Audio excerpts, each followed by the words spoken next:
কুরবানির জন্য যে পশুটা রেখেছিলেন, আপনার সংসারের অভাব অনটনের জন্য আপনি সেই পশুটা বিক্রয় করে আপনি সংসারের সাময়িক অভাবটা, আপনার প্রয়োজনটা আপনি পূরণ করতে পারেন। আসসালামু আলাইকুম ওয়া রাহমাতুল্লাহি ওয়া বারাকাতুহু। আলহামদুলিল্লাহি হামদাশ শাকিরিন ওয়া সলাতু ওয়াসসালামু আলা রাসূলিল কারীম, আম্মা বা'দ। প্রিয় দর্শক, ইউনাইটেড টিভির পক্ষ থেকে আপনাদের সবাইকে আমরা স্বাগত জানাচ্ছি। প্রিয় দর্শক, কুরবানির জন্য পশু ক্রয় করেছেন 2 মাস, 3 মাস, 5 মাস আগে, কিন্তু সংসারে অভাব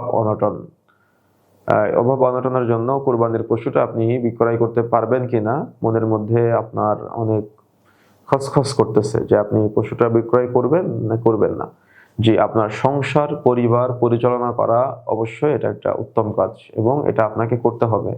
যদি আপনার অন্য কোনো উপায় না থাকে, তাহলে আপনি কুরবানির জন্য আপনার আল্লাহ সুবহানাহু ওয়া তাআলার সন্তুষ্টির জন্য যে কুরবানি আপনি করতে চেয়েছিলেন, সেই পশুটি আপনি বিক্রয় করে দিয়ে আপনি অবশ্যই আপনার সংসার পরিচালনা করতে পারেন, কোনো সমস্যা নেই। তবে যদি আপনার অন্য কোনো সোর্স থাকে, তাহলে আপনি সেই সোর্স থেকে আপনি সেটা পূরণ করার চেষ্টা করবেন। তবে আপনি কুরবানির জন্য যে পশুটা রেখেছিলেন, আপনার সংসারের অভাব অনটনের জন্য আপনি সেই পশুটা বিক্রয় করে আপনি সংসারের সাময়িক অভাবটা, আপনার প্রয়োজনটা আপনি পূরণ করতে পারেন। এটা কোনো বাধা নেই। আল্লাহ সুবহানাহু ওয়া তাআলা আমাদের সবাইকে অভাব থেকে বিরত থাকার তৌফিক দান করুন। আল্লাহুম্মা আমিন।